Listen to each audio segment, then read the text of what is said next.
5:10 na, 1 Western Visayas na. 5:10 na, 1 Western Visayas na.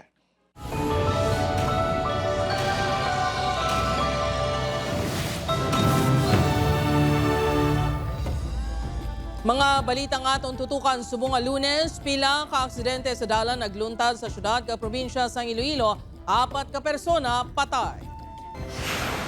Mag-asawa nga sakay sang motorsiklo patay sa makabunggo sa nasugatang nga truck sa barangay Bitoon, Haro. Aksidente na huli ka. 2 patay, 2 pilason sa pagkarambola sa taxi, bus kag jeep sa Santa Barbara, Iloilo. Aksidente na huli ka man. Park shot kag ambulant vendors dumilian na sa Iloilo Sunset Boulevard suno sa alkalde bangod sa paglinapta sa basura sa lugar. Talisay City LGU magapatunga na sa kinagamo sang Agrarian Reform Beneficiaries kag nagatalauma sang duta sa Barangay 2 Hermana. Kag Cebu Auxiliary Bishop Most Reverend Midfield Billones bag-o nga Arsobispo sang Archdiocese of Haro. Ini ang GMA Regional TV, 1 Western Visayas. Mayong hapon, ako si Gertrude Charlatan. Mag-asawa nga sakay sa motorsiklo patay sa makabunggo sa nasugatang nga truck sa barangay Bitoon, Haro. Samtang 2 pagid patay sa pagkarambola sa taxi, bus kag jeep sa Santa Barbara, Iloilo. Mga aksidente nakuhaan sa CCTV. Si Kim Salinas nakatutok live sa barangay Bitoon, Haro, Iloilo City. Kim?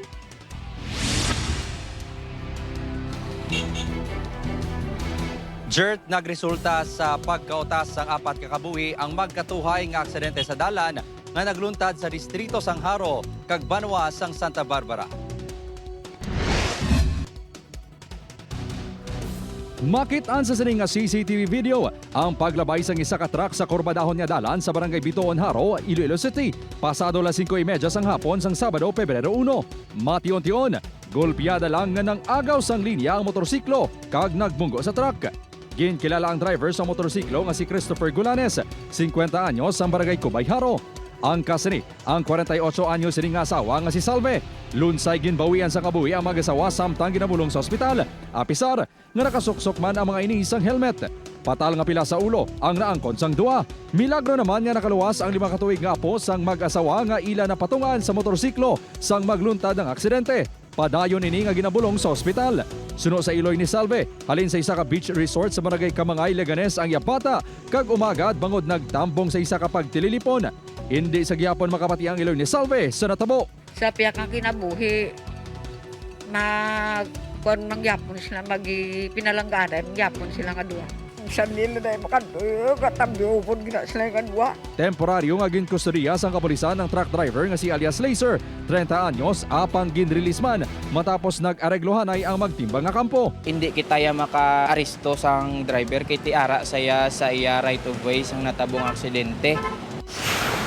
Sa CCTV footage nga ini makita ang pagbunggo sang taxi nga ginamaneho ni Jomar Senerado sa bus nga ginamaneho ni Agosto Latoza nga paliko kuntani sa U-turn slot sa Barangay Bolong Este, Santa Barbara, Iloilo. Pasado alas 5 kay nasang aga.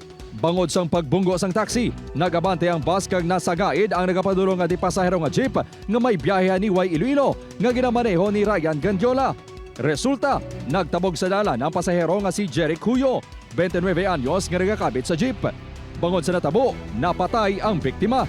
Sa investigasyon sang kapulisan, madasig ang pagpadalagan sang taxi nga padulong sa airport, samtang ang bus ang nagaliko pa kadto na kuntani sa terminal sa Pavia. Ang PUJ ang padulong man sa Iloilo City. Waiting na ni ang bus tani nga mag-clear ang way sa Piap. And then sa dinli nag-impact lang sa likod ang taxi. Sa strong sang impact ang moto nga nag-collide pagid ang bus sa incoming jeepney. Nahingagaw pa nga madala sa ospital ang driver sang taxi apang napatay samtang ginabulong.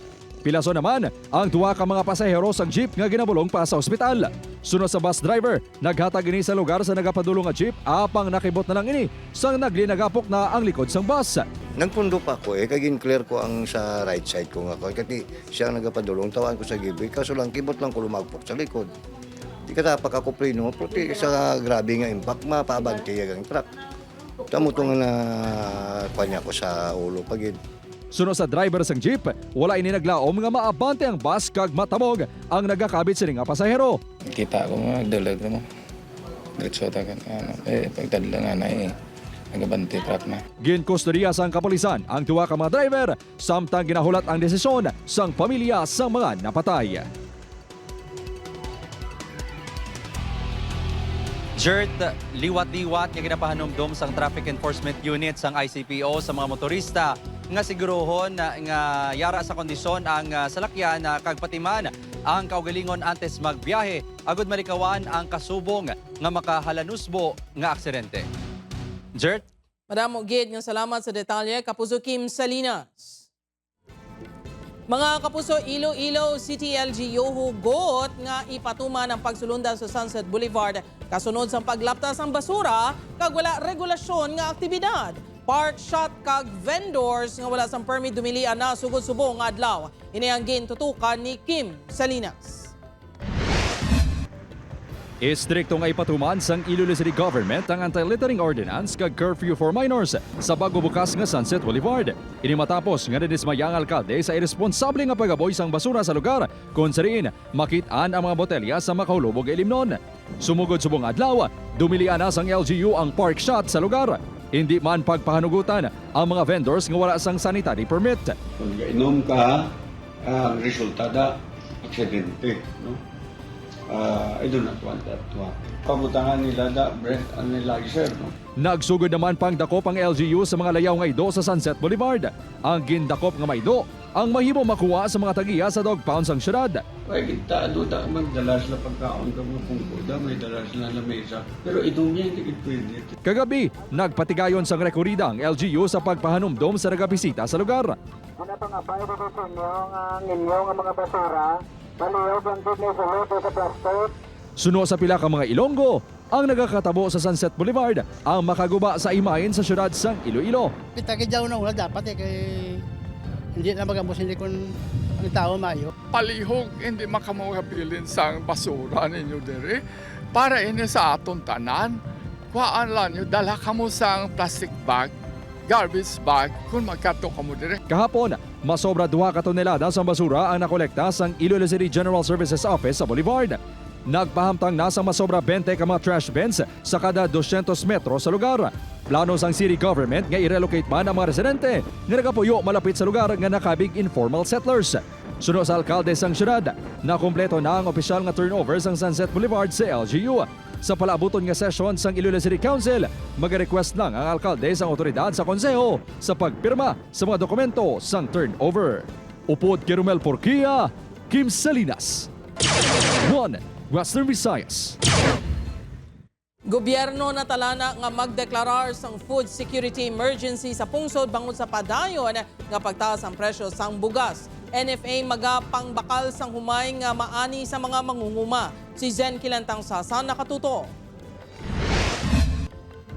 Plano nga magdeklarar ang Department of Agriculture sang food security emergency matapos makabato na sang rekomendasyon sang National Price Coordinating Council bangod sang padayon nga pagsaka sang presyo sang bugas. Sa tion nga madeklarar na ang stock sang National Food Authority ang mahimong mabaligya sang NFA sa mga local government unit sang 38 pesos kada kilo ang regular rice. 33 pesos per kilo ang manuglaon pa lang nga bugas, kag 29 pesos per kilo naman ang laon nga bugas. Once na meron ng emergency, lalapit na ho kami sa ating mga local government units para alamin kung gusto ho nila or are they interested na magbenta ho ng NFA rice. Bangod sini, mabuhinan man ang rice stocks sa mga warehouse ng NFA, kag madamo pa nga mga local farmer ang sarang nga makabaligya sang ilapalay sa NFA. Apang pila ka mga mangunguma ang nagapang-alang-alang nga magbaligya sang ila produkto sa NFA bangod sa malawig nga proseso. Dugang pa ang gasto sa transportasyon. Dry ilag bigi nga pangita kung semi-dry. Imo ya ay kaman buladan, dibla. Di siyempre kuan ginaya budlay sa mangunguma Lain niya sa private nga pag tapos harvest, kuhaan na yun. Kuha mo man imo kwarta. Diri sa Pavia Public Market nagabili sa 48 pesos tugtog 54 pesos ang kilo sang local rice samtang 55 pesos naman ang kilo sang imported rice. Sa piyak sini may pila ka mga konsumidor nga hindi komporme sa NFA rice bisan pa nga barato ini nga igabaligya sa publiko. Kaangay ni Gemma nga hindi makasawa sang NFA rice pero aminado nga makabulig ini sa mga pigado. Okay man ay sa mga wala-wala gid balay bakal ti okay man makabulig man. Ang problema dakon mabakal sila sa NFA nga bugas. Kaya bisan ini gani ginawa man nila kapili do diskumpiyado pa sila kapimpak mo NFA na gid. Nagpasalig naman ang NFA nga kalidad ang stock kag manami nga sahi sang bugas bangod sang maid-id nga proseso sa pagbakal sang humay sa mga manguma.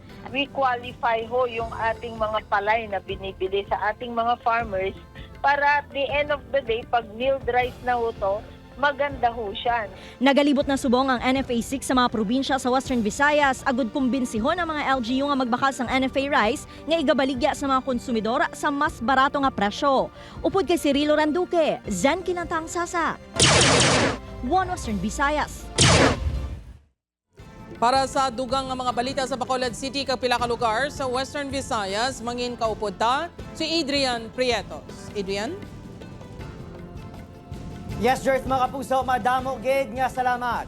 Samtang Talisay City LGU nagpasalig nga magapatunga sa kinagamo sa Agrarian Reform Beneficiaries o kon ARBs kag nagapakilala nga tang iyaman sang duta sa bahin sang Barangay Dos Hermanas, syudad sang Talisay. Kaya balita nga aton gitutok ka.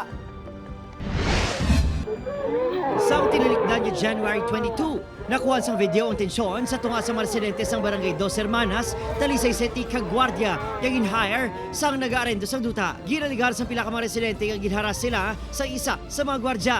Nagugat ang away sa pagpakibato sa mga manguma nga mabawi ang duta sa nagapakilala nga si Mr. Chang nga nag-arendo sang ila duta sang 2002. Nakasugtan suno sa ila nga isa ka tuig lang ang arendo matapos ang ilanabatong yung Certificate of Land Ownership gikan sa DAR. Sang Setyembre pa, sang nagligid niya tuig, sang nagpadala sila sa demand letter niya kuhaon na nila ang duta sa nag-arkila apang wala sa aksyon.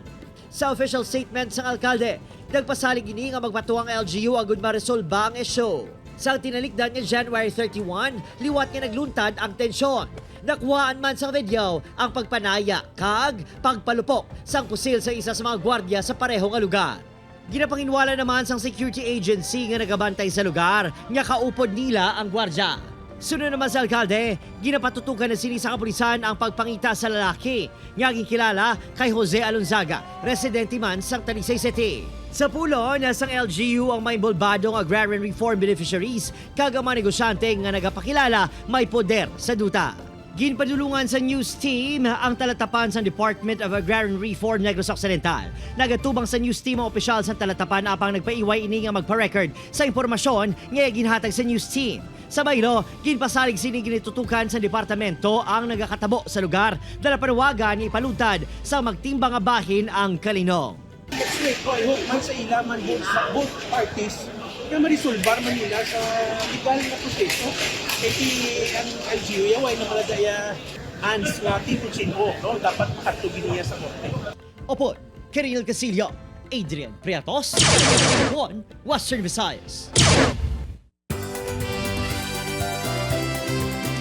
Masobra na 10,000 nga mga deboto nagpakigbahin sa kapiyastahan ni Nuestra Señora de la Candelaria. Ang istorya sang tag sa katumuluo nga may hugot nga pagtuo, ibaluon ta sa pagtutok ni Kim Salinas.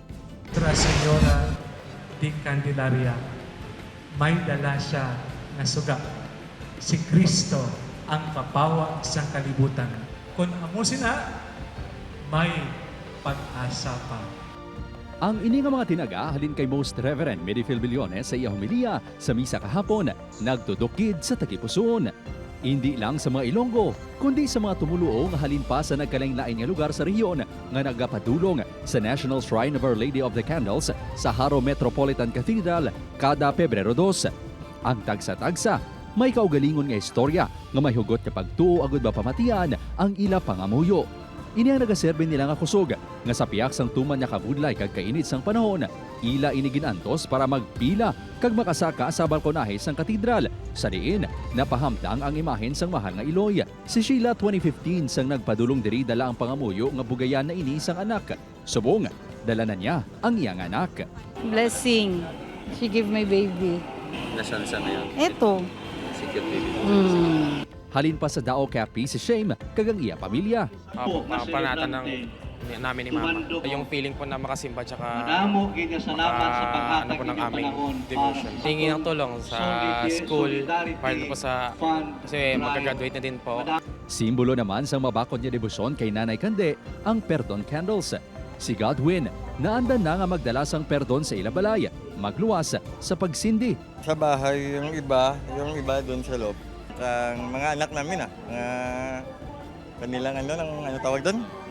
Para sa future nila. May palapak man nga ginpatigayon. May ginpatigayon man nga traditional nga solemn procession kung sariin ginprosesyon ang imahe ni Nuestra Señora de la Candelaria. Suno sa ICPO, nangin generally peaceful ang kahiwatan nga gintambungan sa masobra na 10,000 nga mga deboto. Upod Kermel Porquia, Kim Salinas, 1 Western Visayas. Bantayan, Cebu Auxiliary Bishop Most Reverend Midfield Billones magabalik sa Iloilo bilang bago nga Arsobispo sa Archdiocese of Haro. Ini ang GMA Regional TV, 1 Western Visayas. Mga puso, DepEd Negros Occidental nagapanghanda na sa magsaylo sa Regional Office sa Dumaguete City. Pinal nga kopya sang IRR sang NIR ipagwa man sa mga daw. Yaring balita nga atong gintutugan. Duha ka semana antes ang opisyal nga pagpatuman sang Negros Island Region Act. Masako na ang pila ka local government units ka government offices para sa transition. Suno kay Mayor Albi Benitez sa Bacolod City, may pinalpa nga pagsinapol nga hiwaton. There's a scheduled meeting together with all the regional RDs, regional head, together with our national agencies for a transition meeting and to discuss personnel and facilities. That is being scheduled February, tentative pa lang, no? Though nabati ko February 17. Ang pinaling implementing rules and regulation, lauman nga i-publish na subong adlaw. So para pag tapos ng February 18, we hit the ground running, kabalo nakita ko anong himuon. Hindi lang naman pag-abot sa 18. Ang DepEd Negros Occidental nga isa sa government offices nga sa iluhon sa Negros Oriental nagapreparar naman. Ginbuksan man ang pila ka mga posisyon ang gunhatagan sang chance ang mga empleyado galuyag ma-promote. Why ba may nag-force sa aton na kung magsaylo ka sa region or whatsoever? They will open the interim nga mga positions, so OIC, and if you are interested nga ara ka subo sa position, and if you're interested in a particular position sa regional office, you just have to write a letter of intent. Mayara, 12 ka city kay isa ka provincial division ng DepEd Negros Occidental. May masobra 13,000 ka teaching kag non-teaching staff sa idalom sang DepEd Negros Occidental. Kaya gusto man yung maging NIR, so we have to live by it and we have to do still our responsibilities. Opo, Kiril Casillo, Adrian Priatos, 1 Western Visayas. Mga kapuso, 5 ka beses nga nagbugas ang abo ang Mount Canlaon base sa 24 oras nga monitoring sang PHIVOLCS. May 16 man ka volcanic earthquakes nga na-monitor sa bulkan. Samtang nasiplatan ang superheated plume ukon nagabanaag nga crater sang bulkan pasado alas 3 Domingo sang hapon, Pebrero 2. Sunod sa PHIVOLCS, resulta ini sang pagsaka sang tuman kainit nga volcanic materials ka gases. Nagapabilin sa alert level 3 ang bulkan Canlaon.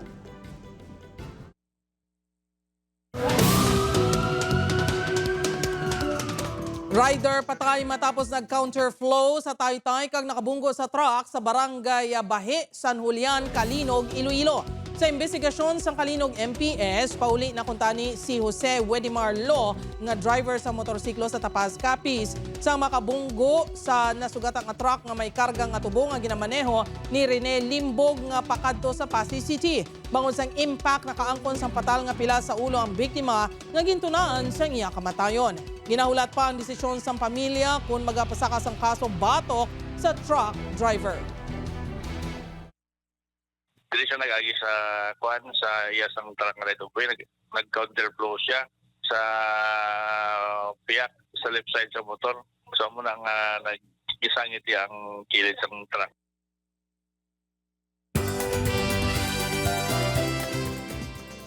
Pawalantayan, makapuso updanta ang mga taga-Kandoni, Negros Occidental sa pagselebrar sang Ila 12 Dinagyaw sa Tablas Festival. Magkadto sa Kandoni Sports Center sa Kandoni, Negros Occidental para magbanding sa stars sang prinsesa ng City Jail. Sofia Pablo, Alan Ansay, Radson Flores at ang Grand Kapuso Fiesta. Si Pepita Curtis naman ang magaserbi nga host sa espesyal nga kahiwatan. Don't miss out, mga kapuso. Dali na, magdinagyaw sa tablas kita. Magasugod sa February 6 to February 11, 2025. Karina, kag magsinadya kita.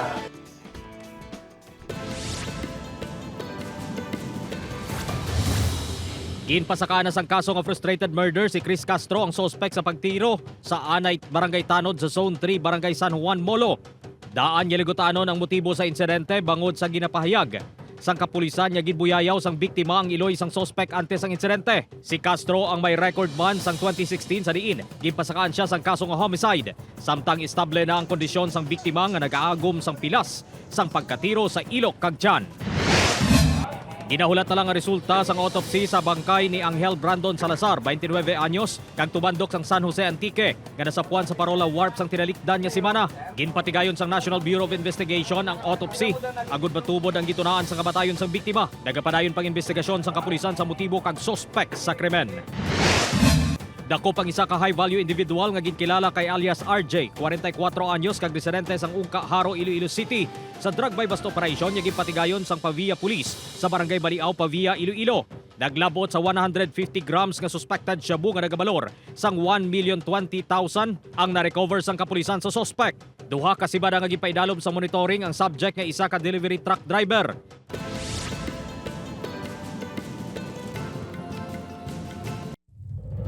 Ini ang GMA Regional TV, One Western Visayas.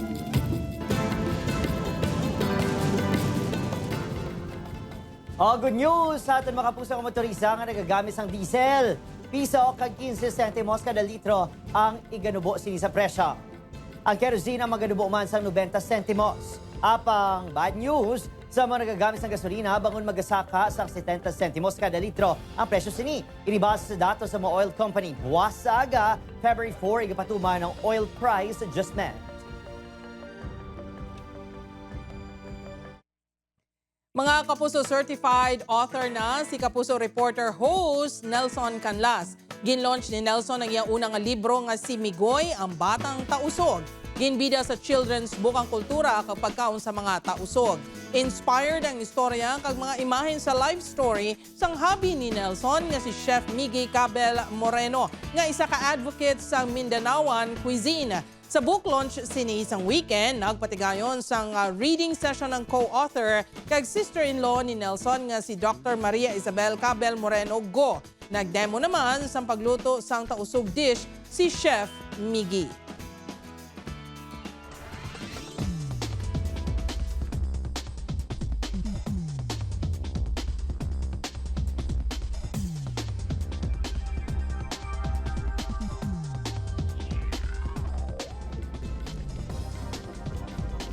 Mga Kapuso, Cebu Auxiliary Bishop Most Reverend Midifil Billones, bagong Arsobispo sa Archdiocese of Haro. Si Kim Salinas, nakatutok.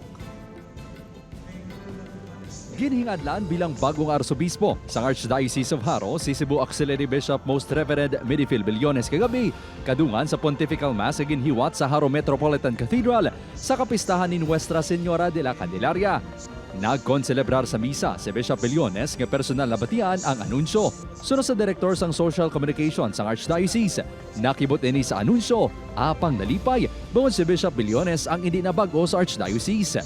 Kilala gid namon, kauging kaupod namon siya, nanginutod namon siya nga pari, kag ti taga Iloilo gid. Nalipay gid, nakibot nga may idiwa batyagan nga, hindi explain nga balatyagon, tungod kay ti wala naman man ginalauman nga siya. Though nga, of course, isagid man siya ka-possible. Si Most Reverend Benefil Billones o kung kilalaman kay Bishop Dodong ang mangin 14 nga arsobispo sang Haro nga magadumala sang Archdiocese nga nagasakop sang syudad kag probinsya sang Iloilo pati man ang probinsya sang Guimaras. Si Billones ang nabunag sa Capiz kag nagtuon sang iya filosofiya sa St. Vincent Ferrer Seminary sa Iloilo City. Siya ang ginordinahan sa pagkapari sa October 2, 1995. Kay Bishop Dodong for sure mapadayon ni gid man ang programa kag mga pastoral programs sa aton Archdiocese, no? Especially in pag-divide na sa Archdiocese of Haro, kag ang mga programa, mga gimbilin sang aton Senior Arsobispo. Pagkatalosan ni Bishop Billones, si Archbishop Jose Romeo Lazo nga nagserbe sa Archdiocese humalin sang 2018. Sa karon, suno kay Kulada, wala pa sang petsa sang installation ni Bishop Billones kag natalana pa istoryahan. Upod Kermel Porquia, Kim Salinas. 1 Western Visayas.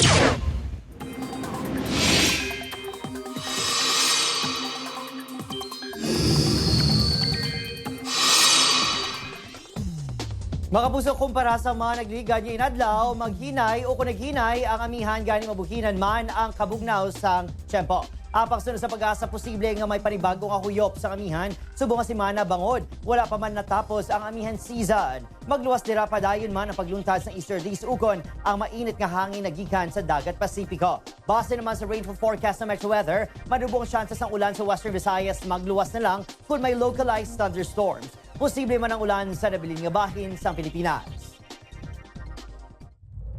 Mga kapuso, mahimo nyo malantaw ang ining episode sa GMA Regional TV official website www.gmaregionaltv.com. Pwede man mabisita kag i-click ang subscribe button sa GMA Regional TV official YouTube channel para sa mga updated nga balita.